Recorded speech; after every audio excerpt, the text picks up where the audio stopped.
რატომ გვეშინია ადამიანებს სტომატოლოგთან ვიზიტის? მამაკაცებს უფრო მეტად ეშინია. ვიდრე ბავშვებს? არა, ვიდრე ქალბატონებს. კბილის გათეთრება აზიანებს კბილს. დღეს ჩვენ პაციენტებს აღარ ეშინიათ სტომატოლოგთან ვიზიტის. რამდენჯერ უნდა გამოვიხეხოთ დღე-ღამეში კბილები? არასდროს ჩააგდოთ ღამის გახეხვა. კბილის ქსოვილი მუდმივად განიცდის განახლებას. საკვები რა გავლენას ახდენს? ბოსტნეულს და ხილს შეუძლია კბილის ზედაპირის გასუფთავება ნადებისგან. ყოველთვის ვხელავ სტომატოლოგთან ვიზიტის დროს. ვისაც კბილის ტკივილი არ აწუხებთ, არ ახსენდებათ სამწუხაროდ სტომატოლოგი და ეს არის ყველაზე ცუდი. სახლის პირობებში როგორ მართოთ კბილის ტკივილი? ავამ გამიფუჭა კბილები, მაგრამ სიგარეტი რო აფუჭებს კბილებს, მაგას არავინ არ განიხილავს. უკბილოთ უნდა იაროს ადამიანმა? იმპლანტაცია 21 საუკუნის საჩუქარია. თუ ბავშვი ავადობს მრავლობითი კარიესით, მას სპეციალური დოზის კბილის პასტის დანიშნა ჭირდება. კბილი თუ არ გვაწუხებს და არ გვტკივა, ყველაფერი წესრიგში გვაქვს. მსოფლიო მოსახლეობის 100% ავადობს პირისყრუს დაავადებით. ეპიზოდს წარმოგიდგენთ ტურისტული კომპანია Top Travel. ჩვენ გთავაზობთ მაღალი სერვისის სტანდარტებს და თქვენი მოგზაურობის სიმშვიდის გარანტიას. ყველაფერი, რაზეც ფიქრობთ, ხორციელდება Top Travel-თან ერთად. ბედნიერ მგზავრობას გისურვებთ.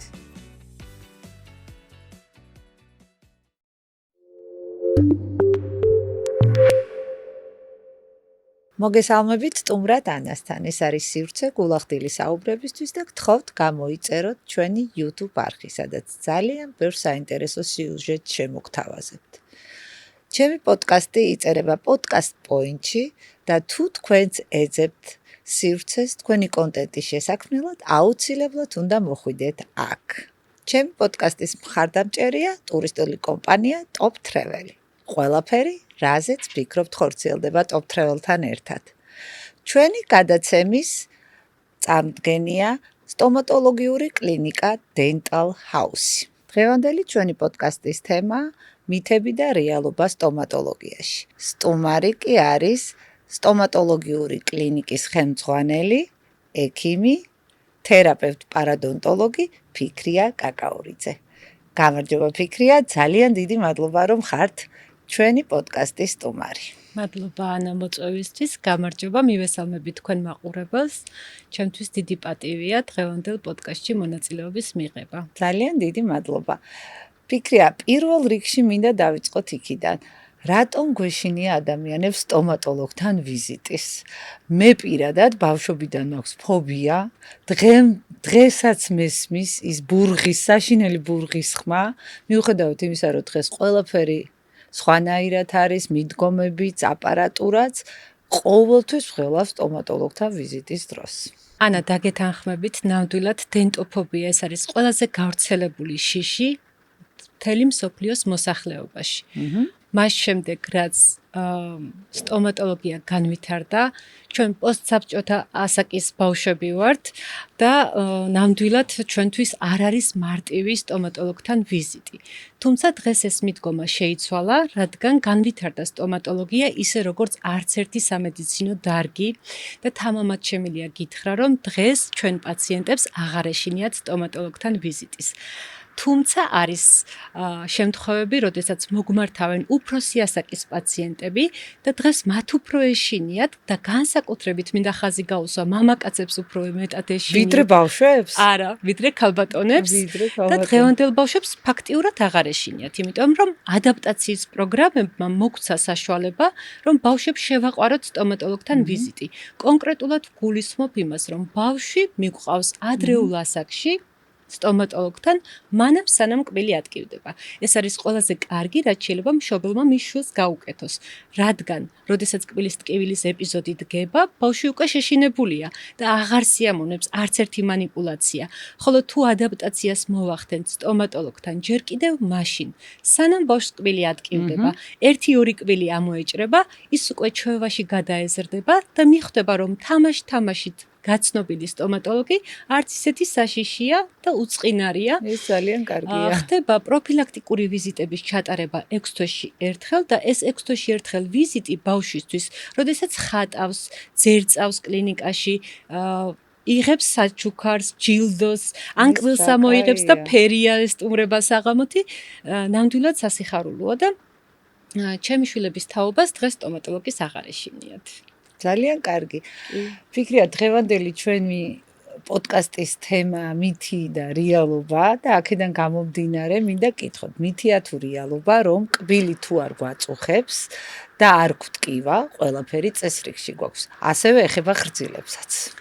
შენ ყველაზე რთული კითხვა დაგვისიე ახლა, იმიტომ რომ პაციენტებს, ვისაც კბილის ტკივილი არ აწუხებთ, არ ახსენდებათ სამწუხაროდ სტომატოლოგი და ეს არის ყველაზე ცუდი.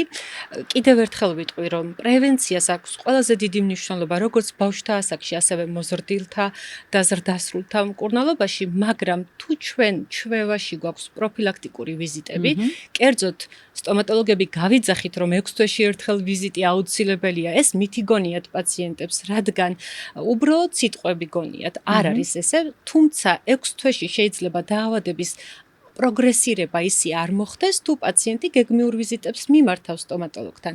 კონკრეტულად შემიძლია ვთქვა, ხრძილების დაავადება, კარიესი, არც ერთი მათგანი არ განვითარდება 6 თვეში ისე, რომ პაციენტს გართულება შეიძლება მოუტანოს.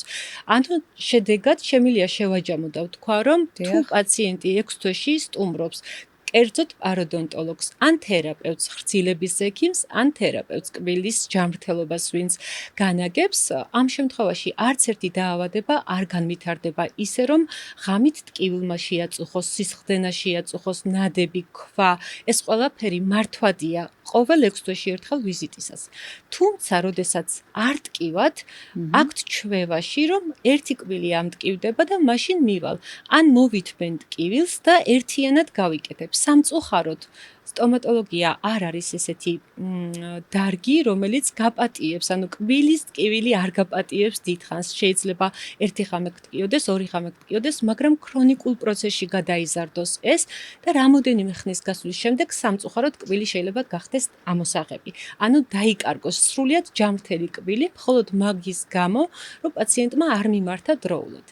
ხრძილების დაავადებასაც ზუსტად იგივეს ვიტყვი. გინგივიტი ეს არის ხრძილის დაავადება, რომელიც იწყება მხოლოდ ნადებით. ნადები ყველა ცოცხალ ორგანიზმს გვიჩნდება, ყოველ 12 საათში ერთხელ ახალი პორცია ნადები წარმოგვექნება და მას შემდეგ, როდესაც პაციენტი კარგად ვერ უფრთხილდება პირის ღრუს, ანუ ვერ უვლის სათანადოდ სახლის პირობებში, ხდება ნადების იმაზე მეტი რაოდენობით დაგროვება, ვიდრე სტომატოლოგთან გეგმიური ვიზიტის დროს და შეიძლება განვითარდეს გინგივიტი. თავად გინგივიტი უწყინარი ხრძილის ანთება შეიძლება გადაიზარდოს ისეთ აგრესიულ ფორმაში, როგორც არის პაროდონტიტი და პაროდონტიტი კი გახლავთ შორს წასული პათოგენური დაზიანება ხრძილის ძვლის, რის დროსაც პაციენტმა კბილები სრულიად ჯანმრთელ მდგომარეობაში შეიძლება დაკარგოს. არაჯანსაღი ხრძილი კი გვიზიანებს კბილს, ხო? ნადები, რომელსაც ვერ მოვიშორეთ, წარმოიქმნება შემდეგ ქვა და ქვა უკვე აზიანებს ცვალს, რაშიც არის ჩვენი კბილი მოთავსებული. და ამის შედეგად შეიძლება პაციენტმა მიიღოს კბილების მორყევა. მორყევის შედეგად კი აი ზუსტად ეგ მინდოდა მეკითხა, მითია თუ რეალობა, რომ ქვები მხოლოდ ესთეტიკური პრობლემაა, დიახ. სამწუხაროდ ქვებსაც ვერ ამჩნევენ პაციენტები, იმიტომ რომ უკვე შესამჩნევი ხდება ხრძილების დაავადება, როდესაც ხდება არასესიამოვნო სუნი პირის ღრუდან, კერძოდ ჰალითოზის ვეძახით ჩვენ. ჰალითოზის დროს უკვე სოციალიზაციის პრობლემა აქვს, საზოგადოებაში უჭირს პაციენტს თავის დამკვიდრება, რადგან დისკომფორტს იქმნის მისი არასესიამოვნო პირის ღრუს სუნი, მაგრამ ხრძილებიდან სისხლდენის დროსაც შეიძლება იგი დისტანცირდეს მის მეგობრებში ვერ წავიდეს, ან მის წრეში, რადგანაც ხრძილი შეშუპებულია, სისხლდენია. ქვა, როდესაც აქვს პაციენტს, შეიძლება მან თვითონ ვერ შეამჩნიოს, თუმცა სტომატოლოგთან ვიზიტისას კიდევ ერთხელ ვიმეორებ, თუ 6 თვეში მივიდა, ნამდვილად დროული მოხდება, დროული მკურნალობა, დროული ჩარევა და გართულება ნაკლები იქნება. მითია თუ რეალობა, რომ კბილის გათეთრება აზიანებს კბილს და ემალს?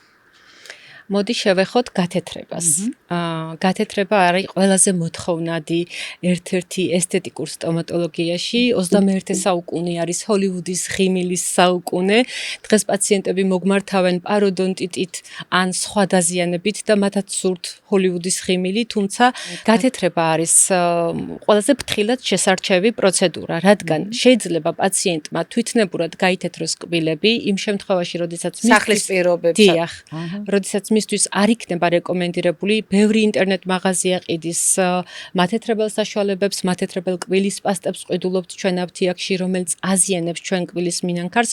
შევეხები მათეთრებელი კბილის პასტების ეფექტურობასაც და მანდაც მინდა მითი დავამსხვრიო, რადგან პაციენტებმა, რომლებმაც განიზრახეს, რომ კბილები გაითეთრონ კბილის პასტის მეშვეობით, შეიძლება მიიღონ აგრესიული კბილების დააზიანება, როგორიც არის სოლისებრი დეფექტი, ეროზია, რადგან მათეთრებელი კბილის პასტები თავის მხრივ შეიცავს აბრაზიულ ნივთიერებებს, რომლებიც კაწრავს მინანქარს და აზიანებს მინანქარს, ხოლო სტომატოლოგთან კაბინეტში შერჩეული, სწორად დაგეგმარებული გათეთრება არ აზიანებს კბილებს, თუ მისთვის არის შესაძლებელი.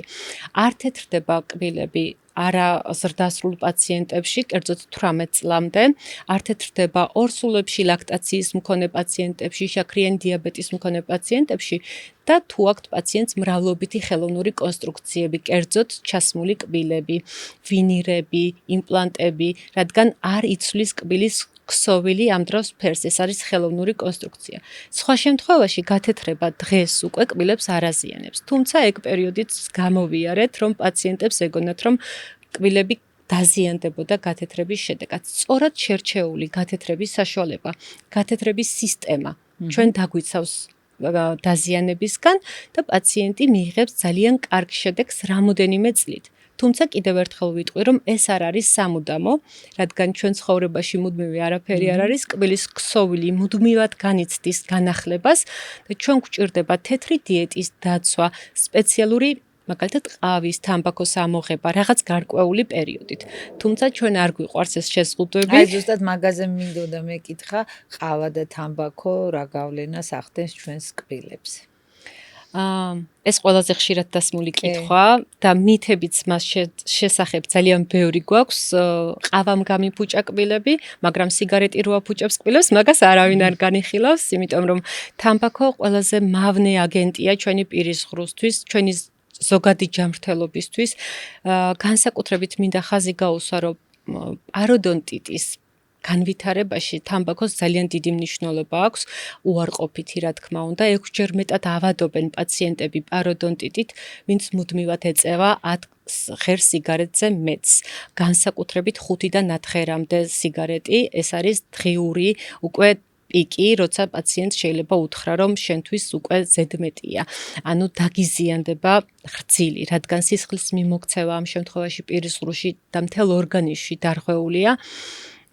თამბაქოს უცვლის კბილს, ხო, თამბაქო. კი, აჩენს ნადებს, პიგმენტურ ნადებს, არავისთვის არ არის უცხო, რომ კანცეროგენულია და პირის ღრუს სიმსივნეებში ერთ-ერთი წამყვანი როლი თამბაქოს აქვს, იწვევს პირის ღრუს სიმშრალეს. ეს ძალიან ცუდია ზოგადად პირის ღრუს ჯანმრთელობის დაზიანებისთვის, რადგან ამ დროს ნერწყვის გამოყოფა ძალიან მცირდება და როდესაც ნერწყვის გამოყოფა შემცირებულია, დაავადების მიმართაც უფრო მეტად შეღწევადია ჩვენი პირის ღრუ და უფრო სუსტია. და ზოგადად ყოველ 15 წუთში ერთხელ მოწეული სიგარეტი ართულებს დაავადების მიმდინარეობას და დამერწმუნეთ ეს საკმაოდ სავალალო შედეგებამდე მიდის პაციენტი. ყავა არ არის ისეთის მავნე როგორც თამბაქო, თუმცა ყავა შეუძლია პიგმენტური ნადების გამოწვევა.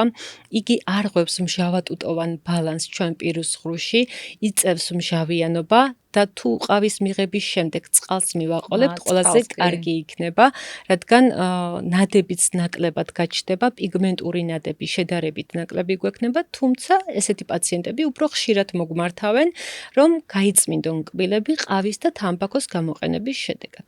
როდესაც პაციენტს ეუბნები, რომ ყავის მიღება შეიძლება შეამცირო, ის შეიძლება დაგთანხმდეს, თუმცა სიგარეტის შემცირებაზე ცოტა რთულად არის ხოლმე საკითხი, იმიტომ რომ ყველაზე მეტად ალბათ პაციენტებს სურთ, რომ რაოდენობა შეამცირონ, მაგრამ ჩვენი სწორი ახსნით, სწორი მიწოდებით უფრო მეტად ითვალისწინებენ ხოლმე და გვაქვს ესეთი პრინციპი, მე პირადად პაროდონტოლოგიაში ძირითადად მუშაობ და ჩემ პაციენტებთან თუ ის ეწევა ერთკოლოფ სიგარეტს და ძირითადად მწეველი პაციენტები ერთკოლოფ სიგარეტამდე ეწევიან, მას ვთხოვ, რომ სულ მცირე რაოდენობის შემცირებით დავიწყოთ. 10 ღერამდე ჩამოვიდეთ თუ ერთკოლოფ სიგარეტს ვეწევით. ეს უკვე ჩვენთვის დაავადებისთვის პროგრესირებადია, რადგან პაროდონტიტისთვის არ შეიძლება თამბაქოს მოხმარება. განსაკუთრებით ხელოვნური კონსტრუქციები თუ გვაქვს პირის ღრუში იმპლანტები, ამ დროსაც ძალიან უნდა მიაქციონ ყურადღება. მითია თუ რეალობა სარძევე კბილების მოვლას არ აქვს მნიშვნელობა, მაინც უნდა ამოვიღოთ. ესეც ჩვენი პრობლემატური კითხვა. ადრე მართლა ესე იყო. არ უვლიდნენ საბავშვო ასაკში არ იყო სტომატოლოგიის განვითარებასთან ერთად ტკივილთან ასოცირდებოდა ვიზიტი სტომატოლოგთან და შესაბამისად სანამ ბავშვს კბილი არ ატკივდებოდა არ მიდიოდა სტომატოლოგთან და უკვე აღმოჩნდებოდა ხოლმე რომ მუდმივი კბილის ჩანასახით შეიძლება დაზიანდეს დროებითი კბილების მკურნალობის უგულებელყოფით. ჩვენი დროებითი კბილების კბილბუდეში მოთავსებულია მუდმივი კბილის ჩანასახი და შესაბამისად იქ თუ ანთებითი პროცესი განვითარდება, შეიძლება დაზიანდეს მუდმივი კბილიც და პრობლემა შეუქმნას ბავშვს მოზარდობის ასაკში.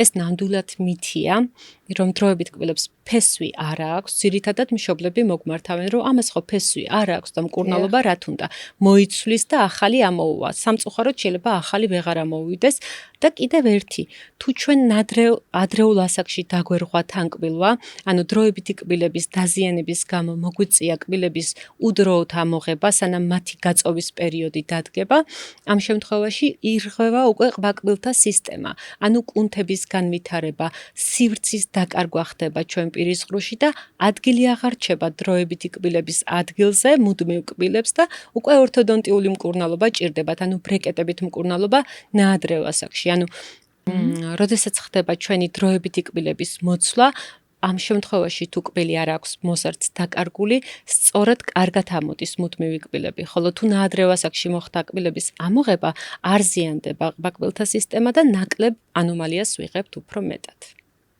დასაგებია. მითია თუ რეალობა, რომ კბილის გამოხეხვის შემდეგ წყალი აღარ უნდა გამოვივლოთ. ეგ ძალიან ორაზროვანი კითხვაა, ბევრი ექიმიც კი დაობს. იყოფა ორად, მე რო ვუსმა ხოლმე, ყოველთვის ორად იყოფა ეს აზრი. ზოგი იცახის, რომ უნდა გამოვივლოთ, ზოგი იცახის, რომ კბილის პასტა უნდა ჩარჩეს პირის ღრუში, რომ იმან თავისი მოვალეობა შეასრულოს. ზუსტადაც ექიმებიც ვერ თახვდებიან, ბევრი დაობს მაგ საკითხზე. თუ იმაზე ვისაუბრებთ, ზოგადად კბილის პასტის შემადგენლობაში ჩვენ რა გვაქვს და თუ სწორად თავარი კი. დიახ, თუ სწორად კბილის პასტით ვიხეხავთ, ხო, ალბათ ეს რო ჩვენ გადავყლაპოთ და ასე შემდეგ. დიახ, თუ ჩემი კბილის პასტა შეიცავს ისეთ ქიმიურ აგენტებს, რომელიც არ არის ჩემი პირის ღრუსთვის და ორგანიზმისთვის სასარგებლო და კერძოდ შეიცავს პარაბენებს, სილიკონს, ესელეს, რომელიც ტოქსიურადაც შეიძლება განიხილოს და ესენი არის ქაფის წარმომქმნელი საშუალებები, ქიმიური დანამატები, რა თქმა უნდა არ იქნება ამ კბილის პასტის დატოვება პირის ღრუში. თუ ჩვენი კბილის პასტა სწორად არის ექიმის, სტომატოლოგის მიერ შერჩეული ჩვენი პირის ღრუს შესაბამისად, ნამდვილად შეიძლება რომ არ გამოიწვიოს დისკომფორტი, მაგრამ ყველა კბილის პასტა მინდა ხაზგასმით აღნიშნო, რომ უნდა შეიცავდეს ზრდასრული ადამიანისთვის საჭირო რაოდენობით ფტორს. ფტორიზეც მიდის კამათი, არსებობს ბევრი მოსაზრება, რომ ფტორი ტოქსიურია. შეიძლება ფტორი ტოქსიური აღმოჩნდეს თუ დიდი რაოდენობით მოხდა პირის ღრუში, განსაკუთრებით ბავშვების ასაკში, სწორედ ამიტომაც ინდივიდუალურად ვნიშნავთ ბავშვებში ფტორის რაოდენობის შემცველ კბილის პასტებს. თუმცა თუ ბავშვი ყლაპავს კბილის პასტას და არ იცის გადანერწყვა, ამ შემთხვევაში ფტორი სრულიად საზიანოა. თუ 3 წლიდან ვნიშნავთ ფტორირებულ კბილის პასტებს, ფტორი არ არის მავნე ჩვენი შვილების ჯანმრთელობისთვის და იგი შეიძლება რომ სასარგებლოა, მინანქრის დაცვაში უზრუნველყოფს, კარიესის საწინააღმდეგო ეფექტი აქვს და ძალიან ბევრ პროცესს აგვარიდებს ფტორირებული კბილის პასტა. კერძოდ შეიძლება ბავშვს ინდივიდუალურად დაუნიშნოს ექიმმა პედიატრმა, მისთვის საჭირო დოზა. თუ ბავშვი ავადობს მრავლობითი კარიესით, მას სპეციალური დოზის კბილის პასტის დანიშნა ჭირდება. ხოლო თუ ჯამრთელია ბავშვი, შეიძლება სპეციალურად შეერჩეს, რომ არ ჭირდებოდეს იმდენი რაოდენობის ფტორის გამოყენება. როგორ იკვებება, რა სითხეებს იღებს თუ არა დანამატებს, გამოიყენებს თუ არა მაწოვარას, ან ბევრი ფაქტორი, ან ცხვირიც სუნთქავს თუ არა, პირი აქვს თუ არა ღია, ბევრ ფაქტორს ვითვალისწინებთ ბავშვის კბილის პასტის დანიშვნის დროს და ეს მნიშვნელოვანია. მაგრამ კითხვას რო დაუბრუნდე, რაც მკითხე, ძირითადად შეიძლება ესე გავაკეთოთ, რომ პირის ღრუს გახეხვის შემდეგ არ არის აუცილებელი პირში წყალის გამოვლება, რაც დარჩება ბოლო ულუფა შესაძლებელია რომ ის დავტოვოთ. ქაფი ახსენეთ, კბილის პასტის ქაფი და ის მავნეაო თქვით. ანუ კბილის პასტას ქაფი არ უნდა ქონდეს თუ კარგია? არა, კბილის პასტა შესაძლებელია რომ ქაფი ქონდეს. კარგ კბილის პასტასაც შესაძლებელია რომ ქაფი ქონდეს. კი, რა თქმა უნდა, თუმცა არის სრულიად ბუნებრივი კბილის პასტები, რომელიც სამწუხაროდ ისე კარგად ვერ ხეხავს და ამიტომაც ემატება სპეციალური ნივთიერებები. თუმცა კბილის პასტები, რომლებიც არ შეიცავს ესელეს და პარაბენს, ისიც ქაფთება. და ეს მნიშვნელოვანია. განსაკუთრებით ისე ძალიან წვრილად აწერია, რომ პაციენტი ამას ვერაფერს ვერ ამჩნევს შეძენისას და მე ყოველთვის უნიშნავ პაციენტს, რომ ყურადღება მიაქციონ შედის თუ არა მასში ესელესი და პარაბენი. ისევ როგორც შამპუნებში, დუშგელებში და სხვა ჰიგიენურ საშუალებებში ეს ამაქაფებელი არომატიზატორები ძალიან აგრესიული შეიძლება აღმოჩნდეს. გასაგებია. მითია თუ რეალობა საღეჭი რეზინი რომ კარგია ჩვენი კბილებისთვის? საღეჭი რეზინი შეიძლება ვთქვათ, რომ საღეჭი რეზინი მოსახლეობამ შეიძლება გამოიყენოს პირის ღრუს ჰიგიენის ჩასანაცვლებლად. კარიესისგან არ გვიცავს. ნამდვილად არ გვიცავს, ეს მხოლოდ მარკეტინგული რეკლამებისთვის არის, ის ნამდვილად ვერ დაგვიცავს და ვერ ჩაანაცვლებს ჩვენ პირის ღრუს ჰიგიენას საოჯახო პირობებში, თუმცა 10 წუთით საკვების მიღების შემდეგ კბილის გახეხვა როცა არ არის შესაძლებელი, მაგ შემთხვევაში სრულიად შესაძლებელია. აქ ვაქცევთ ყურადღებას, როგორ საღეჭ რეზინს მოიხმარს პაციენტი. არის თუ არა მან შაქარი დამატებული. თუ შაქრიანი კბილის შაქრიანი საღეჭი რეზინი გამოიყენა პაციენტმა, ის ზრდის პირის ღრუში უფრო საზიანო ფუნქციას, ვიდრე სასარგებლოს. ამიტომ, როცა არასასიამოვნო სუნი აწუხებს პაციენტს, როდესაც იმ მომენტში ვერ ახერხებს კბილების გახეხვას, მხოლოდ 10 წუთით შეიძლება მისი გამოყენება. სხვა შემთხვევაში ის აზიანებს კუჭს, რადგან ხდება კუჭის წვენის გამოყოფა და არა მხოლოდ პირის ღრუ, არამედ საჭმლის მომნელობელ ტრაქტზეც არასასიამოვნო ზეგავლენას ახდენს და მინდა ურჩიო პაციენტებს, რომ 5-10 წუთი იყოს მაქსიმუმი, რაც შეიძლება საღეჭი რეზინი გამოიყენოს. თუმცა დღეს არის ისეთი საღეჭი რეზინები, რომლებიც შეიცავს ქსილიტოლს, კერძოდ შაქრის ჩამანაცვლებას, ის არის ანტიკარიესული, შედარებით უფრო მეტად იცავს მინანქარს, ვიდრე შაქრის შემცველი კბილის პასტები და შეიძლება ქსილიტოლიანი კბილის ქსილიტოლიანი საღეჭი რეზინები უფრო პოპულარულია დღეს თანამედროვე სტომატოლოგიაში. ბარემ ისიც გითხარით, თქვენ ახლა ახსენეთ საკვების შემდეგ კბილების გამოხეხვა. აი როგორ არის ნორმა, როგორ მიიჩნევა, რამდენჯერ უნდა გამოვიხეხოთ დღე-ღამეში კბილები? ეს ძალიან კარგი კითხვაა. სამწუხაროდ მაგ კითხვას ხშირად არსვავენ პაციენტები და მიაჩნიათ, რომ თუ დილით გაიხეხეს კბილები, სრულიად საკმარისია. მაგრამ თავარი რაც მინდა ყველა პაციენტს ურჩიო და ყველას ვეუბნები, რომ არასდროს ჩააგდოთ ღამის გახეხვა. ეს არის ყველაზე მნიშვნელოვანი ჩვენ ცხოვრებაში პირის ღრუს მოვლის მიხედვით, რომ გავითვალისწინოთ. რატომ? ჩვენ დილით ვიღვიძებთ ღამე ბაქტერიები ბევრად მრავლდება, რადგან ნივთიერება და პროცესი შენელებულია, ნერწყვის გამოყოფა შენელებულია ამ დროს და ყოველთვის დიდი რაოდენობით ბაქტერიებით ვიღვიძებთ პირის ღრუში დილით.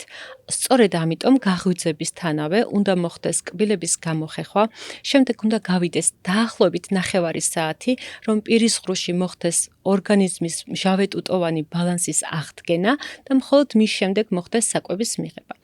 საუზმის შემდეგ აღარ არის აუცილებელი კბილების გახეხვა, თუ პაციენტი არ მიდის ისეთ შეხვედრაზე, არ აქვს გადაღება ან სხვა ისეთი მნიშვნელოვანი ღონისძიება, დღის მანძილზე კბილების გახეხვა სრულიად არ არის საჭირო.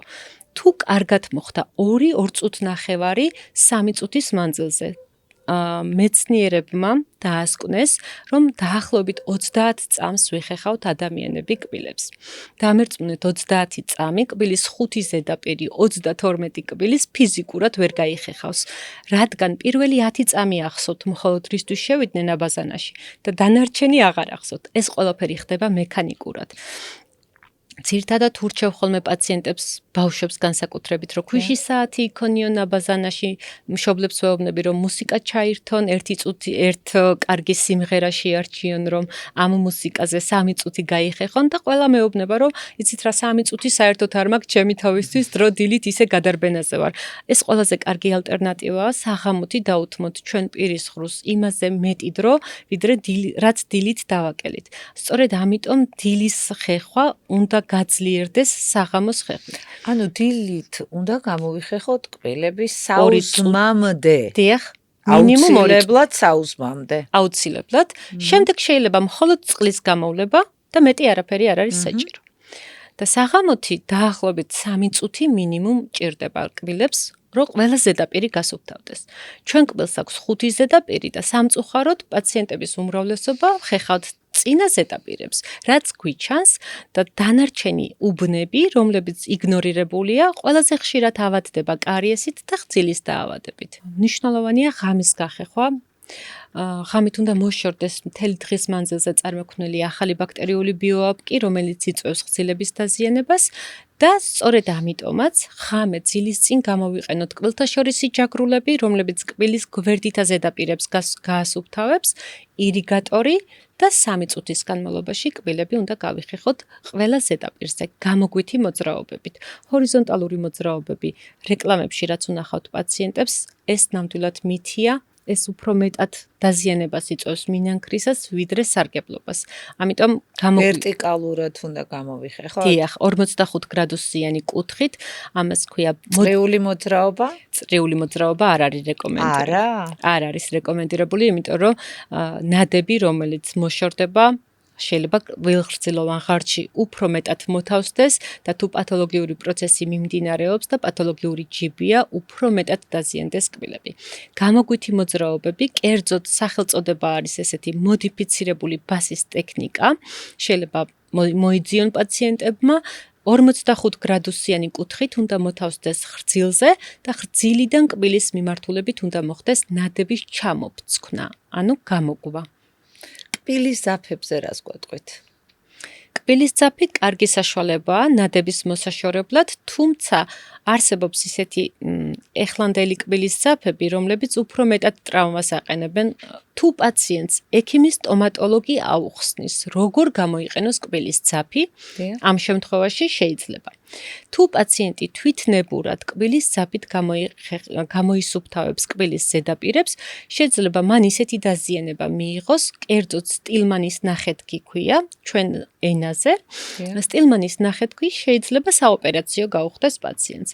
თუ კარგად ვიცით მისი გამოყენება, კერძოდ სტომატოლოგებმა, ჩვენ შეიძლება რომ არ დავიზიანოთ ხძილი ამ შემთხვევაში, ხოლო თუ აგრესიულად მოხდა ხძილის დაზიანება და ეს სისტემატურად მოხდა, შეიძლება ძაფმა უარესი შედეგიც გამოიწვიოს. თუმცა კბილთაშორის ჯაგრულას უფრო მეტად შეუძლია კბილთაშორისი სივრცეების გასუფთავება, ვიდრე არის ძაფი. ფიქრია, თუ შეიძლება აგვიხსენით რა არის კბილთაშორისი ჯაგრულა? კბილთაშორისი ჯაგრულა, ეს არის ოქროს სტანდარტი. ეს არის ხო? ეს არის კბილთაშორისი ჯაგრულა. ეს არის ოქროს სტანდარტი დღევანდელ პაროდონტოლოგიურ პაციენტების მკურნალობაში. ინდივიდუალური ჰიგიენის დანიშნვისას ყველა ექიმი ნიშნავს კბილთაშორის ჯაგრულას. ეს არის ინდივიდუალურად კბილთაშორისი სივრცეები, რაც გვაქვს კბილებს შორის, ვზომავთ ამ სივრცეებს და სპეციალური სხვადასხვა ზომებია. ყველა კბილს შორის გვაქვს სხვადასხვა სივრცე. იმის მიხედვით, რა ზომა აქვს პაციენტს, რამოდენიმე ზომის დანიშნვაც გვიწევს. კბილთაშორის ჯაგრულაში პაციენტმა კბილის პასტის ერთი წვეთი უნდა წაუსვას და კბილებს შორის მოითავსოს და გაასუფთავოს. ყოველი 3 კბილის გასუფთავების შემდეგ კბილის ჯაგრულა ირეცხება, სხარბუნებსაც ვეძახით, ძალიან პოპულარულია ევროპაში, ამერიკაში და ესე გვასწავლიან, რომ პაციენტებს ასწავლეთ, რომ გაიხეხოს მხოლოდ ის კბილი, რომელიც უნდა გადარჩეს პაროდონტიტისგან, რადგან კბილის ჯაგრის შეუძლია მხოლოდ კბილის ორი ზედაპირის გასუფთავება, წინა და უკანა. ჩვენ გვერდით მეზობელ კბილებში გვაქვს ყველაზე დიდი ბაქტერიების დაგროვების კარგი გარემო. და მხოლოდ ჯაგრულა შეუძლია მოაშოროს ეს ნადები. ეს კბილებს როდესაც ვიხეხავთ, მაგ დროს უნდა შევასრულოთ თუ ძილის წინ.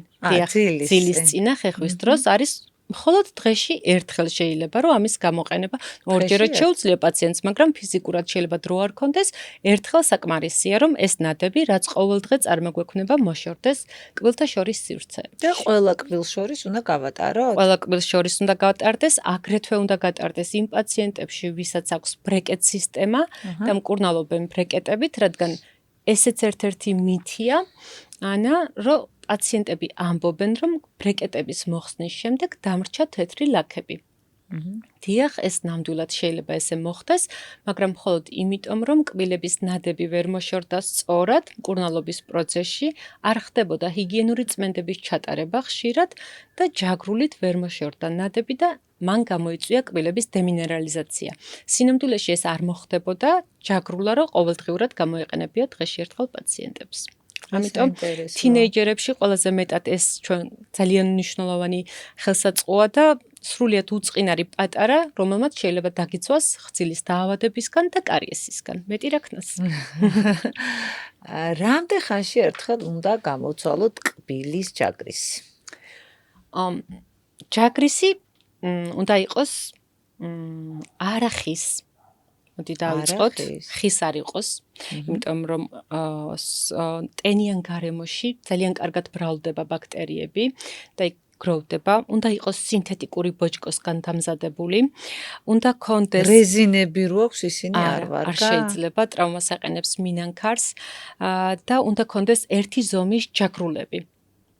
არათანაბარი ჯაგრულა, ჯაგრისის სხვადასხვა ზომა აზიანებს რომელიმე კონკრეტულ უბანს უფრო მეტად, ვიდრე უნდა გაწმინდოს. სწორედ ამიტომ შეიძლება ჩვენ მივიღოთ არაკარიესული დაზიანებები, რომელიც შემდეგ თერაპევტის სამკურნალო გახდეს. ჯაგრისის დეფორმაციისთანავე უნდა გამოიცვალოს. პირველი 10 წამი პაციენტები ძალიან აჭერენ კბილის ჯაგრის, იმიტომ რომ ახსოვთ რისთვისაც შევიდნენ აბაზანაში და ეხლა როგორც მიჭირავს ჯაგრისი, ესე უნდა დავიჭიროთ ჯაგრისი, როგორც კალამი. თუ პაციენტს ესე უჭირავს ჯაგრისი, მემარჯვენე პაციენტი იწყებს ხეხვას მარცხენა მხრიდან, ხოლო ცაცია პაციენტები მარჯვენა მხრიდან. პირს რო გაგვიღებენ პაციენტები, პირადად აი ზუსტად ეგრე მიჭირავს, ეხა როგორც დაიჭირეთ. არა? ესე და მაშინ შეიძლება ვიზიტისას პირველი ეგ უკითხავ პაციენტს, რომ მემარჯვენე ხართ? როგორ მიხვდით? მივხვდი, იმიტომ რომ მარცხენა მხარე უკვე აქვს დაზიანებული. თუ პაციენტი პირს გააღებს და შიდა ზედაპირების გახეხვას დაიწყებს, ენის და სასის ზედაპირების პირველ რიგში და მხოლოდ მის შემდეგ გადავა გარე ზედაპირების გახეხვაზე, აღარ დაზიანდება მინანქარი ისე, როგორც ძირითად შემთხვევაში. პირველი ენა.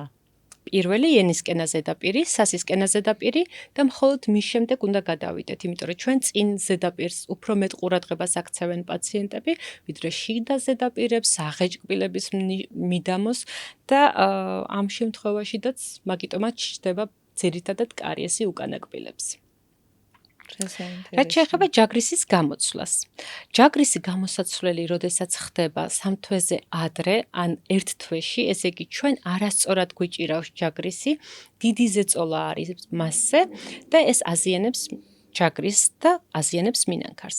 უნდა გამოიცვალოს ყოველი წმენდის ჩატარებისას სტომატოლოგთან, ანუ 3 თვეში ერთხელ სასურველია და 6 თვეში ერთხელ თუ იტარებს პაციენტი წმენდას, აუცილებლად წმენდის შემდეგ უნდა გამოიცვალოს.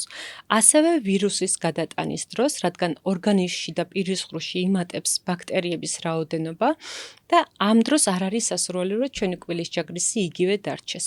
და თუ ვირუსი გადაიტანა პაციენტმა, ყოველთვის ურჩევთ ხოლმე, რომ შეცვალეთ კბილის ჯაგრისი. რამოდენიმე ფაქტორია, რაც აუცილებლად უნდა იცოდეს პაციენტმა. არსებობს აი როგორც მკითხე, რეზინებიანი ჯაგრისები, ნამდვილად ცუდია, თუმცა ენის ჯაგრისს გამოვყოფდი. ენის ჯაგრისიც მნიშვნელოვანია. ენაზე ჩამოფსქვნილი ეპითელიუმი რჩება და შეიძლება ენაზე დაგროვდეს ბევრი ბაქტერია და კვირაში ერთხელ, კვირაში ორჯერ შეიძლება ენის გასუფთავებაც, რომ მოშორდეს ზედაპირზე. თუნდაც ის ყავის ნადები, სიგარეტის ნადები უფრო კარგი იქნება დროილების შეგრძნე, გემოვნების შეგრძნებისთვისაც ძალიან კარგია ენის გასუფთავება. ოღონდ ყოველდღიურად არ არის საჭირო. ძალიან საინტერესოა. იმპლანტაციაზე მინდა გკითხოთ ფიქრია. მითია თუ რეალობა, რომ იმპლანტი არ შეიძლება მიიღოს ყველა ადამიანის ორგანიზმმა? იმპლანტაცია 21 საუკუნის საჩუქარია, ასე რომ ვთქვათ. კი, ნამდვილად. უკბილობით დღეს აღარ არის განაჩენი, ასე რომ ვთქვათ, დღევანდელ დროს პაციენტებს აღარ ჭირდებათ მოსახსნელი პროტეზების ტარება, რადგან იმპლანტმა მოგცა საშუალება, რომ პაციენტები, ვინც ასე რომ ვთქვათ, დისკომფორტი შეექმნათ კბილის ნაადრევად დაკარგვის შედეგად იმპლანტმა საშუალება მისცათ, რომ მას ბუნებრივი ღიმილი აღდგენოდათ. თუმცა იმპლანტაცია შეიძლება განვიხილოთ ყველაზე უმტკივნეულო პროცედურად, სულ 15 წუთი ჭირდება იმპლანტის მოთავსებას ჩვენ ყბის ძვალში და პაციენტებს ყველაზე ხშირად ეგ კითხვა აწუხებთ. ჭირდება იმპლანტი და მე შინია რომ ვერ მიიღოს ჩემმა ორგანიზმმა იმპლანტი, რა გავაკეთო? კბილის ამოღება, ანუ კბილის ექსტრაქცია უფრო გრძელვადიანი და უფრო დიდხნიანი და დისკომფორტის შემცველია პაციენტისთვის, ვიდრე იმპლანტაცია. თუმცა სწორად შერჩეული იმპლანტი, სწორი ექიმი, სწორად დაგეგმარებული დღეს იმპლანტაცია აღარ წარმოადგენს პრობლემას. არიან პაციენტები, ვისთვისაც ცალსახად უკუნაჩვენებია იმპლანტაცია. ესეთი პაციენტები არიან ორსულები, მეძძური დედები, ონკოლოგიური პაციენტები, არიან ოსტეოპოროზის მქონე პაციენტები. თუმცა თანამედროვე იმპლანტაციის განვითარებამ 70 წელს მოიცავს იმპლანტის ისტორია. ყველა ქვეყანა აწარმოებს იმპლანტს. საქართველოშიც ძალიან განებივრებულები ვართ კარგი ხარისხის იმპლანტებით. დღეს თბილისში კლინიკას ვერ ნახავთ, სადაც იმპლანტაცია არ ხდება. მაგრამ სწორად უნდა მოხდეს პაციენტისთვის მისი ჯანმრთელობის მდგომარეობის გათვალისწინებით იმპლანტის სწორი შერჩევა. შეიძლება პაციენტს ჭირდებოდეს მისთვის ინდივიდუალურად, მაგალითად ჩაქრიანი დიაბეტიან პაციენტებს წლების წინ ჩვენ ვეუბნებოდით, რომ არა, სამწუხაროდ თქვენთვის არ შეიძლება. დღეს უკვე შესაძლებელია, რომ შაქრიანი დიაბეტის მქონე პაციენტი კონტროლირებად მდგომარეობაში ენდოკრინოლოგთან კონტაქტისას მას გაუკეთდეს იმპლანტაცია, სრულიად უსაფრთხოდ და წლები ემსახუროს. შესაბამისად, იმპლანტი ეს ნამდვილად ყველაზე დიდი საშუალებაა, რაც დღეს თანამედროვე სტომატოლოგია მოგცა, მაგრამ ის, რომ ჩემი ორგანიზმი ვერ მიიღებს, არის 99% შეიძლება მიიღოს, ინტეგრირდეს ჩვენი ყბის ძვალში, 1% გარანტია ყველგან შეიძლება დაირღვეს, იმიტომ რომ მისმა ორგანიზმმა შეიძლება პაციენტს ჩაუსვათ 10 იმპლანტი, 10 იმპლანტიდან 1 ვერ მიიღოს ორგანიზმმა. ეს ნიშნავს იმას, რომ მისი ორგანიზმის საპასუხო რეაქცია ამ ერთ კონკრეტულ იმპლანტზე არ მოხდა და მაგ დროს რას ვშვებით? დადის რამოდენიმე თვე და პაციენტს უსვავთ თავიდან იმ ერთ იმპლანტს. და ის ჩვეულებრივად შეიძლება მეორე ცდაზე სრულიად ჯანმრთელად მიიღოს. იმპლანტის ჩასმიდან რამდენ ხანში შეიძლება კბილის ჩასმა, ხო ესეა, ხო სწორ კითხვას ვსვამ? იმპლანტი ეს არის ხელოვნური ფესვი. ფესვი, კი. იმპლანტს არ მოიაზრებენ ძირითადად პაციენტები, რომ იმპლანტი არის კბილი. არა, იმპლანტი არის ხელოვნური ფესვი, რომელიც ჩვენ უკვე დავკარგეთ. მაგრამ როდესაც იმპლანტაცია ესთეტიურ ზონაში, ანუ წინაკბილების მიდამოში, ამ შემთხვევაში შეიძლება იმავე დღეს დავტვირთოთ უკვე კბილით. პაციენტმა შეიძლება კლინიკა დატოვოს უკვე კბილებით. ან თუ მიფრინავს, ან თუ ისეთი სამსახური აქვს, ამ შემთხვევაში და მისი ძვლის მდგომარეობა თუ გვაძლევს საშუალებას, შეიძლება პაციენტმა 2 დღეში კბილებით დატოვოს კლინიკა. დიახ, მაგრამ ძირითადად იმპლანტის ინტეგრაცია სჭირდება 3-4 თვე. ინდივიდუალურად ხდება, რამ მიდამოში ჩაისმება იმპლანტი, ამაზეა დამოკიდებული, როგორი ძვალი იქნება, რამდენი ხნის წინ არის ამოღებული კბილი. და აი თუ თქვათ, ჩემო ორგანიზმმა 2 დღეში ვერ მიიღო ეს იმპლანტი, უკბილოთ უნდა იაროს ადამიანმა? მაგ შემთხვევაში? ძვალს ხო სვავთ? აი შემდეგ რა პროცედურაა? აი ჩაივსა იმპლანტი პაციენტმა, 3 თვის შემდეგ ვიბარებთ პაციენტს განმეორებით ვიზიტზე და უკვე იწყება კბილის დამზადება. და მანამდე? მანამდე ისედაც უკბილოთ დადიოდა. გასაგებია.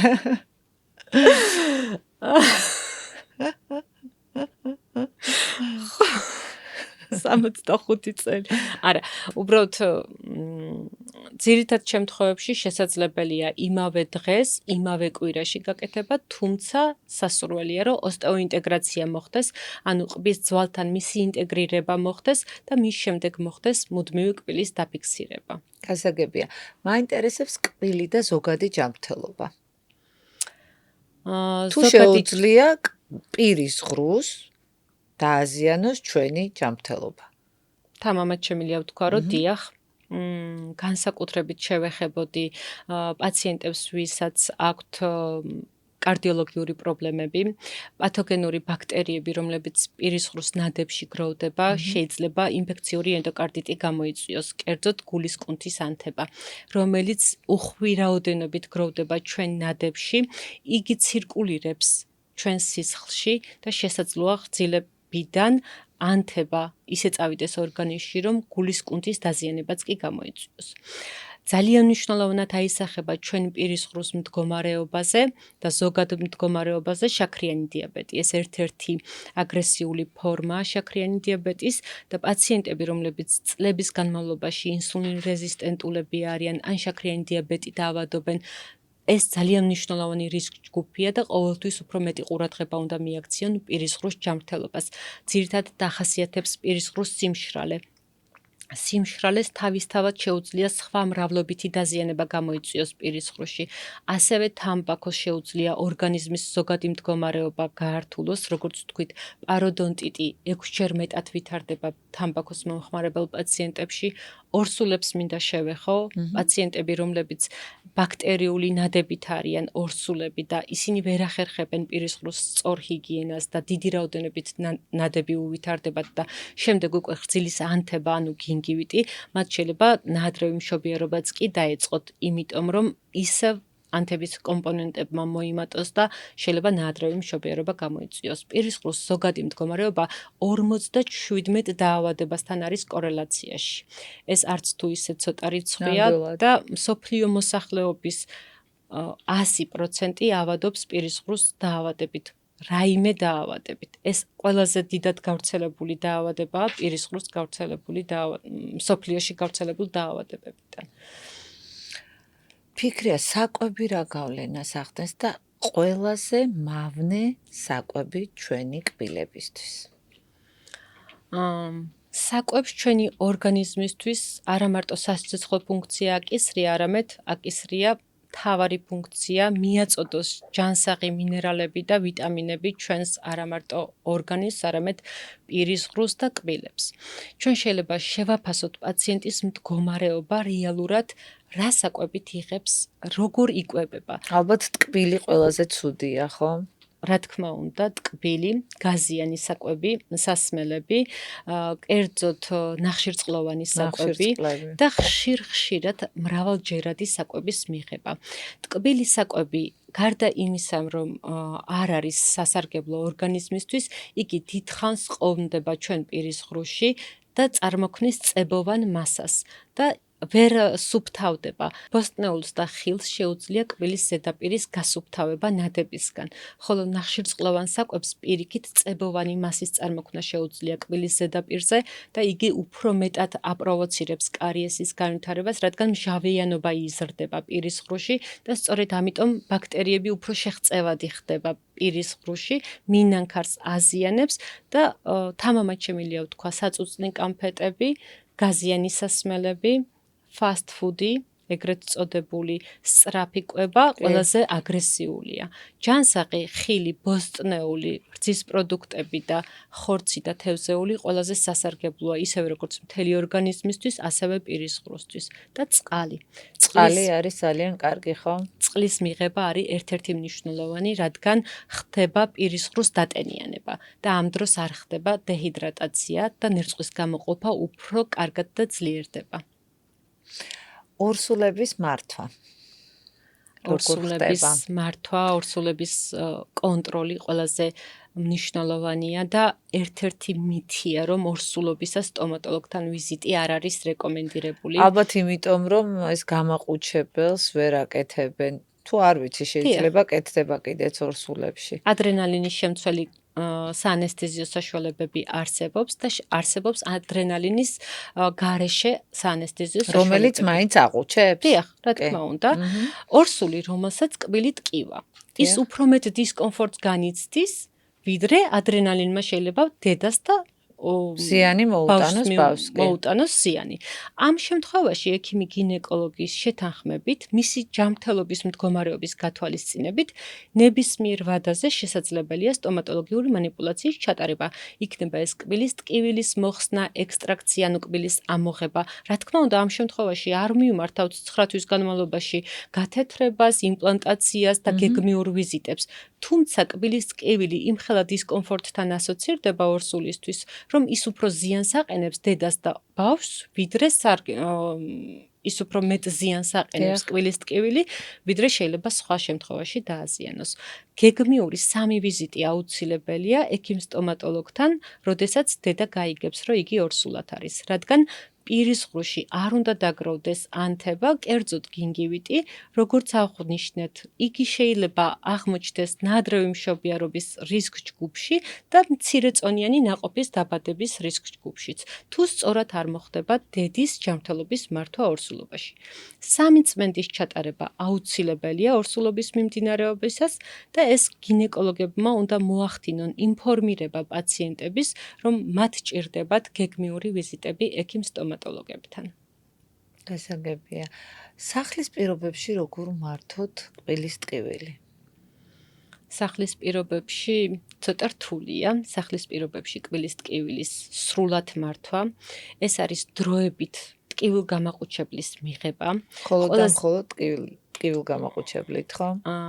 ცხელისოდიანი სავლებით შეიძლება, რომელიც უწყინარია, შეიძლება გვირილის სავლების გაკეთება, ასევე არ აზიანებს სხვა რაიმე გართულებას, თუმცა პაციენტის ახლობლების რჩევას, ანტიბიოტიკის მიღებას, მე ვურჩევდი პაციენტებს, რომ არ გაითვალისწინონ ეს დამატებითი რჩევები, სანამ ექიმთან მივლენ, მაგ დრომდე შეიძლება ტკივილ გამაყუჩებლის გამოყენება და რაც უფრო გვიან მიმართავენ სტომატოლოგს, მით უფრო ანთებითი პროცესი არ განიცდის რეგრესს, პირიქით განიცდის პროგრესს და სასურველია, რომ დროულად კბილის ტკივილის დადგომისთანავე მოხდეს სტომატოლოგთან მიმართვენება.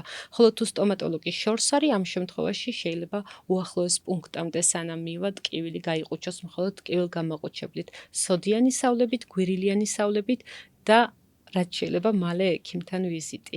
არ არის რეკომენდირებული ანტიბიოტიკების ტკივილის დროს მიღება. ამ დროს ორგანიზმი რეზისტენტული ფლორა ყალიბდება და სხვა დროს, როდესაც ჩვენ რეალურად გვჭირდება ანტიბიოტიკის ანთების დროს ხო ალბათ? დიახ, მოხმარება შეიძლება უკვე მას რეზისტენტობა გქონდეს ჩამოყალიბებული ორგანიზმი და სასურველი არ იქნება რა. ძალიან დიდი მადლობა ფიქრია სტუმრობისთვის და ასეთი საინტერესო საუბრისთვის და რჩევებისთვის.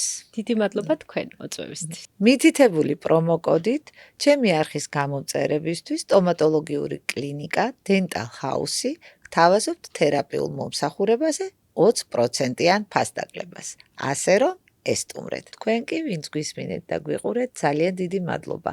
თქვენი ემოციები ჩემთვის ძალიან მნიშვნელოვანია და გთხოვთ გამოიწერეთ ჩემი YouTube არხი. გემშვიდობებით მომავალ ეპიზოდამდე.